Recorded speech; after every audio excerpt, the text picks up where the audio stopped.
Bonjour et bienvenue. Qu'est-ce qu'on apprend dans les écoles anglaises? Qu'est-ce qu'on étudie? Alors il y a un programme national, syllabus.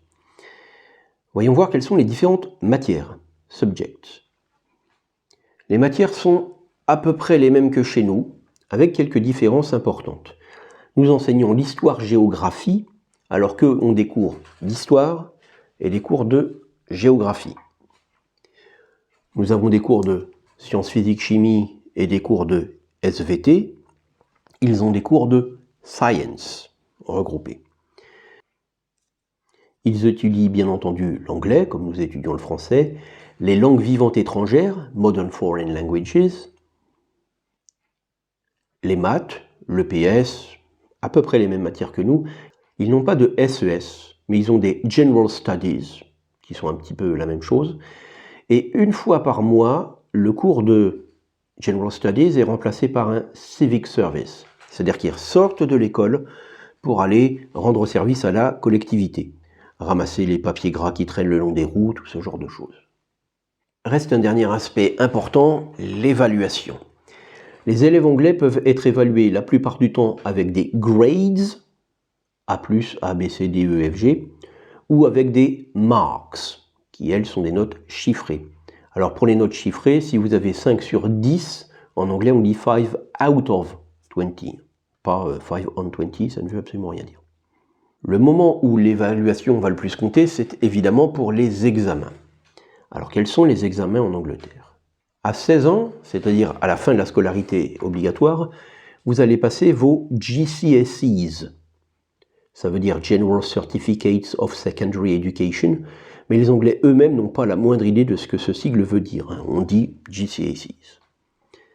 Alors contrairement à notre brevet, ça se passe par matière. Si je caricature notre brevet, imaginons que vous ayez 18 en maths et 2 en français, ça vous fait un 10 de moyenne, vous avez votre brevet. En Angleterre, ça ne se passe pas comme ça. Vous passez 7 examens dans 7 matières différentes et vous allez obtenir 0, 1, 2, 3, 4, 5, 6 ou 7 examens. Vous allez obtenir plusieurs GCSEs. Ce n'est pas un diplôme global, c'est plusieurs diplômes, chacun par matière. Vous ne pourrez poursuivre votre scolarité en sixth form que dans les matières où vous avez obtenu le GCSE. Donc en première terminale, vous allez avoir des élèves qui viennent étudier 7 matières et d'autres qui viennent étudier 2 matières seulement. 2 ans plus tard, vous allez passer les A-Levels, Advanced Levels. C'est le même principe, c'est par matière. Vous allez donc obtenir entre 1 et 5 A-Levels. En fonction du nombre de A-Levels que vous obtiendrez et des mentions, Honours, vous négociez votre place à l'université. Alors un point important, les épreuves des A-Levels sont de vraies épreuves, de bon niveau. Un peu comme nos épreuves de spécialité aujourd'hui. Un élève anglais qui réussirait 5 A-Levels serait très largement au niveau d'un élève qui chez nous aurait les félicitations du jury. Qu'en est-il des résultats? Les statistiques anglaises sont difficiles à utiliser parce qu'elles ne concernent pas un diplôme dans son intégralité, mais des A-Levels. Le tableau que vous voyez à l'écran indique par exemple combien d'élèves ont obtenu quelle note en 2022. Si je regarde tout en bas à droite, 14,6% des élèves ont obtenu un A+, 21,8% ont obtenu un A, 26,3% B et 19,8% C. Ça fait un taux de réussite, pass rate, de 82,5%. Mais ce taux ne concerne qu'un A-level. Il ne dit pas combien d'élèves ont réussi 2 ou 3 ou plus A-levels.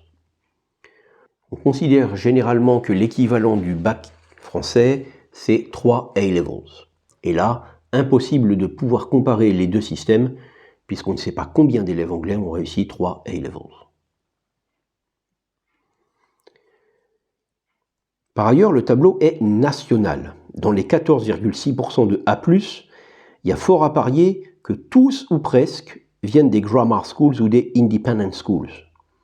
Ils ne représentent que 20% des élèves, d'accord, mais comme ils réussissent très nettement mieux que les élèves des comprehensive schools, les statistiques sont difficiles à déchiffrer.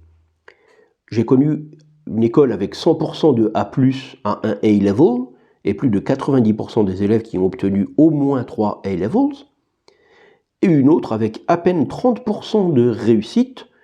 Alors réussite, c'est une note A+, A, B ou C, à 1 A-level, et 5% d'élèves ayant obtenu 2 A-levels. Il y a donc une disparité énorme entre les comprehensive schools et les autres. Le système anglais produit donc un très petit nombre de bons élèves, très bons élèves, et un grand nombre de mauvais élèves. On est clairement dans une société de classe où les élites se reproduisent. Dans les bonnes écoles, les professeurs sont rarement absents et lorsqu'ils le sont, ils ont préparé des cours de remplacement qui généralement permettent d'avoir un suivi cohérent. Dans les comprehensive schools, les conditions de travail sont telles que le taux d'absentéisme chez les professeurs est très élevé. Résultat, quand vous enseignez dans ce genre d'école, quand vous arrivez le matin, vous découvrez quelle matière vous allez enseigner et à quelle heure et à quelle classe. Les professeurs s'usent beaucoup plus vite, démissionnent beaucoup plus vite.